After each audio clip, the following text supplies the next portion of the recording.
சேனலில் வடானோட pre preparation video தான் நீங்கள் பார்க்க போகிறீங்க.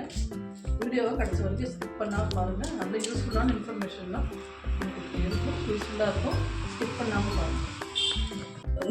எலுமிச்சம் பழத்தையும் நல்லா அப்படி கட் பண்ணிட்டு ரெடி பண்ணி வச்சுட்டேன். அடுத்து வந்து மிளகாவை இப்படி ரெடி பண்ணி வச்சாச்சு. இப்போ ஃபஸ்ட்டு வந்து இந்த மிளகாவை வந்து அரைச்சி இந்த உப்பு காரத்தை ரெடி பண்ணி வச்சுக்கலாம். இப்போ வந்து அப்படி எப்படி பண்ணணும் அப்படின்னா, இது இந்த மிளகா விதை இருக்கு இல்லைங்களா, இந்த மிளகாவில் உள்ள இந்த விதை வந்து ஃபுல்லாக வந்து நல்ல மசியாக அரைக்கணுங்க, மைய அரைக்கணும்.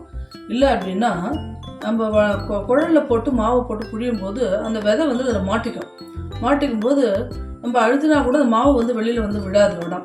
அதுக்கோசரம் என்ன பண்ணோம், இதை நல்லா வந்து அப்பப்போ வந்து திறந்ததுக்குள்ளே இருக்கிற வந்து விதையை எடுக்கிறது, இது வந்து கொஞ்சம் டிஸ்டர்பன்ஸாக இருக்கும். நமக்கு வடை எடுக்கும்போது ஃபாஸ்ட்டாக அந்த ஒர்க்கை நம்மளால் பண்ண முடியாது. அதனால் நம்ம என்ன செய்கிறோம் அப்படின்னா, அந்த விதையே இல்லாமல் நல்லா வந்து நம்ம அரைச்சிக்கிறோம். பாருங்க, மிக்ஸி ஜாரில் இது மொத்தம் வந்து 1/4 கிலோவுக்கு 5 பாருங்க 6 பிடிச்சபடி மிளகாக்கு 6 பிடிச்சபடி உப்பு போட்டு வச்சுட்டேன் இதில் ரெடியாக. இதை வந்து நம்ம வந்து மிக்சியில் போட்டு நல்லா மைய அரைக்கணுங்க. அரைச்சிட்டு நான் உங்களுக்கு காமிக்கிறேன்.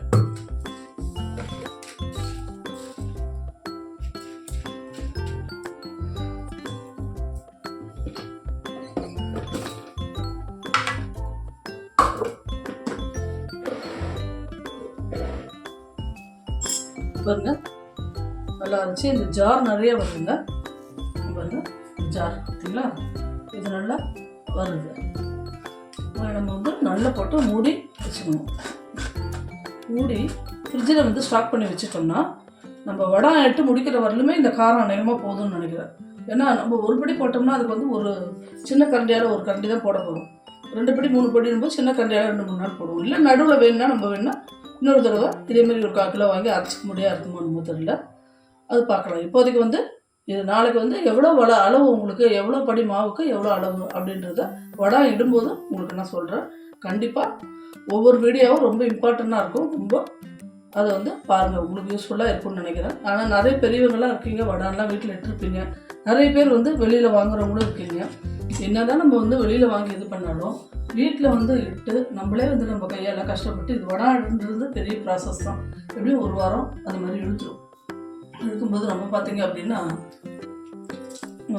இந்த கட்டை வரலோட இந்த 3 வரலுக்கு தாங்க வேலை, மற்ற வரலுக்குலாம் வேலையே கிடையாது. இந்த கட்டை வரல இந்த 3 வரலுக்கு தான் வேலை. இந்த மூடியை வந்து தூக்கி எறிஞ்சிடாதீங்க. அந்த மூடி வந்து தூக்கி எறியக்கூடாது. அது பார்த்தீங்க அப்படின்னா காய வச்சு நீங்கள் பொடி பண்ணி வச்சுட்டிங்கன்னா உடம்புல நம்ம வந்து போட்டு குளிக்கலாங்க. இது வந்து நல்ல ஒரு கிருமி நாசினி. லெமன்றது இந்த தோலை வந்து நல்லா வந்து பொடி பண்ணி வச்சுக்கணும். பொடி பண்ணி வச்சுன்னா மஞ்சளோட இதை சேர்த்து கலந்து குளிக்கலாம். அப்படி இல்லை அப்படின்னா இந்த எலுமிச்சம்பழத்தோட வந்து சீக்காய் அரைக்கிறவங்களாம் இருப்பாங்க. சீக்காய் அப்படி அரைக்கிறதுக்கு அதில் வந்து போடணும். போடும்போது பார்த்திங்கன்னா இன்னும் குளிர்ச்சியாக இருக்கும் நல்லா. அதனால் வந்து பாத்திரங்கள் தேய்க்கிறதுக்கு பித்தளை பாத்திரம் அது மாதிரி பாத்திரங்களில் வந்து தேய்க்கிறதுக்கும் போது பார்த்திங்கன்னா இது இந்த லெமன் பொடியை போட்டு தேய்ச்சோம்னா நல்லா பிசுக்கு போயிடும். அது எங்கள் வீட்டிலலாம் சபீனாவோடய கலந்து வச்சுருவேன் நான் கொஞ்சம். அப்போ தேய்க்கும்போது அந்த எண்ணெய் பிசுக்கு வந்து இந்த லெமன் வந்து எடுத்துருங்க நல்லா. அதுக்கு தான். அதனால் வந்து இதை வந்து தூக்கியே எரிஞ்சிடாதீங்க இந்த மூடியை. இது வந்து இந்த இப்படி இந்த லெமன் வந்து இப்படி புடியறதுக்குன்னே ஒரு இது இருக்குங்க. இப்போ ஈஸியாக தான் இருக்குது அதுவும். பட் ஆனால் எனக்கு வந்து அது என்னமோ கையை அழுத்த நமக்கு வந்து கை தான் சரி கிடையாது. அழுத்தறது இந்த இடம் ரொம்ப வலி வருது. அது வந்து பார்த்திங்கன்னா நமக்கு புழியும் போது தெரியல. அதுக்கப்புறம் சாயங்காலத்துக்கு மேலே பார்த்திங்கன்னா ரொம்ப வலியாக இருக்குது. அதனால தான் நான் என்ன செய்கிறது, சரிப்போ அப்படின்ட்டு கையிலேயே பிசைஞ்சிடுறது, நல்லா புழிஞ்சிடுறது. கையிலேயே புழிஞ்சு முடிச்சுட்டு காமிக்கிறேன் உங்களுக்கு. பொதுவாக அந்த எலுமிச்சம்பழத்தை வந்து வாட விடாமல் இந்த வடானுக்குன்னு இல்லைன்னா கூட ஒரு எலுமிச்சம்பழமாக இருந்தால் கூட அதை ஒரு ஜூஸை வந்து புழிஞ்சு நம்ம வச்சிடணும். புழிஞ்சு ஒரு இதில் வச்சாலும் ஒரு மாதம் ஆனாலும் இந்த ஜூஸ் நல்லா தான் இருக்கும், கிடையாது. அப்பப்போ வேணா வெயில் காலத்தில் நம்ம வந்து சர்பத்தை அதுக்குள்ளே யூஸ் பண்ணிக்கலாம். சூப்பராக இருக்குங்க, சர்பத்துக்கு யூஸ் பண்ணலாம். அடுத்தது வந்து இந்த இது போடுறீங்க இல்லையா, தர்பூசணி நேற்று கூட போட்டு கொடுத்தேன் எங்கள் வீட்டில், ரொம்ப சூப்பராக இருந்தது. நான் இந்த தர்பூசணி போடும்போது என்னாகும், இது வந்து ஒரு டிப்ஸுங்க. நம்ம இதில் வந்து இப்போ டிப்ஸ் கொடுத்துட்ருக்கோம் இல்லையா, ஒரு 2-3 டிப்ஸு டெய்லி வந்து சொல்லிகிட்ருக்கேன். அது வந்து என்ன அப்படின்னா இன்றைக்கி டிப்ஸ் பார்த்திங்க அப்படின்னா தர்பூசணியோ ஏதாவது ஜூஸோ நம்ம போடுறோம். அப்போ போடும்போது என்ன அப்படின்னா அந்த ஜூஸை வந்து தர்பூசணி நல்லா கட் பண்ணிவிட்டு உள்ளுக்குள்ளே இருக்கிற அந்த விதையெல்லாம் எடுத்துகிட்டு இல்லை விதையோட போட்டு அரைச்சாலும் சரி, அதை வந்து வடிகட்டினா போயிடுவது. அரைச்சிட்டு போது ஒரு லெமன் வந்து நல்லா ஒரு 2 ஸ்பூன் லெமன் ஜூஸ் அதில் வந்து நம்ம கலந்துக்கணும்.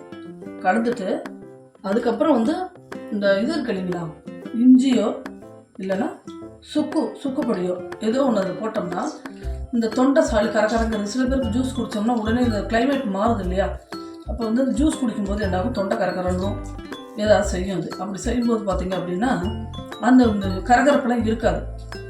ஒன்றும் சுக்கு பொடி இல்லைன்னா இஞ்சி வந்து தோடை நல்லா எடுத்துகிட்டு அதை வந்து அந்த இது போடும்போது தர்பூசணியோ இல்லை இது கிரேப்ஸோ எந்த ஜூஸ் போட்டு அரைக்கிறீங்களோ அதிலே வந்து போட்டு மிக்சியோட அரைச்சிக்கலாம். அது அந்த ஜூஸோட அரைச்சிட்டு வடிகட்டி குடிச்சிங்கன்னா அவ்வளோ சூப்பராக நல்லாயிருக்குங்க.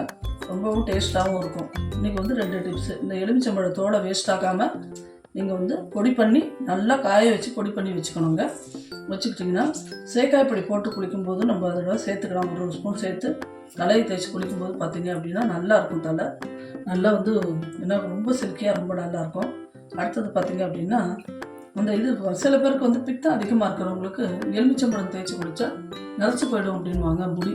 அதனால் அது கொஞ்சம் பார்த்துக்கோங்க நீங்கள் என்னன்றது. அது எனக்கு தெரியல, நாங்கள் வந்து இது இது போட்டு தான் குளிக்கிறோம். பட் என்னன்றதை அதையும் நீங்கள் வந்து என்னன்றதை பார்த்துக்கோங்க. ஆனால் வந்து இது போட்டு குடித்தோம்னா ரொம்ப நல்லாயிருக்கும். சேக்காது குடிக்கும்போது இதை போட்டு குடிக்கலாம். பாத்திரங்கள் தேய்க்கும் போதும் இந்த பவுடர் வந்து சபீனாவோட கலந்து இது பண்ணலாம். கலந்து பாத்திரங்கள் தேய்க்கும்போது உள்ள பளிச்சுன்னு இருக்கும் பாத்திரம். அதில் உள்ள அந்த எண்ணெய் பிசுக்கு அது எல்லாமே போயிடும். உங்களுக்கு ரொம்ப சூப்பராக இருக்கும். அதனால் வந்து இது பண்ணுங்கள். சப்போஸ் வந்து துணிகளில் ஏதாவது கரை வந்ததுன்னா அந்த பொடியை வந்து போட்டு அந்த இதோட அந்த பொடியை போட்டு தனியாக அப்படி தேய்ச்சோன்னு வச்சுக்கலாம், ரொம்ப சூப்பராக அந்த கரை போயிடுதுங்க. லெமன் இது. அதனால் வந்து இந்த தோலை வந்து தயவுசெய்து வேஸ்ட் பண்ணாமல் பொடி பண்ணி ஒரு கண்டெய்னரில் ஸ்டோர் பண்ணி வச்சுக்கோங்க. வருஷ கணக்காக இருக்கும். இந்த தோல் எல்லாத்துக்குமே நமக்கு யூஸாக இருக்கும்.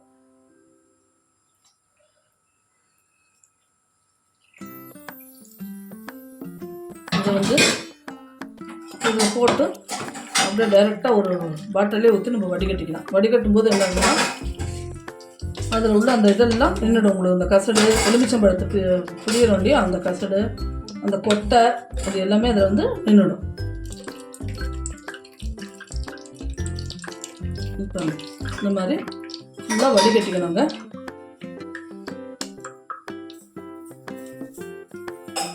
பாருங்க இந்த கொட்டை அந்த இது எல்லாமே வந்துருக்கு பார்த்தீங்களா. இந்த மாதிரி வடிகட்டி எடுத்துக்கணும். கரெக்டாக அந்த டவராவால் ஒரு டவரா இருக்குங்க. அது சூப்பராக இருக்குது. அரிசியை நல்லா காய வச்சுருக்கேன். இது நல்லா ஃபுல்லாக காஞ்சதுக்கப்புறம் நல்லா ஒரு தடவைக்கு 2 தடவை இது அப்படியே தொடாவி விடுவோங்க. பண்ணி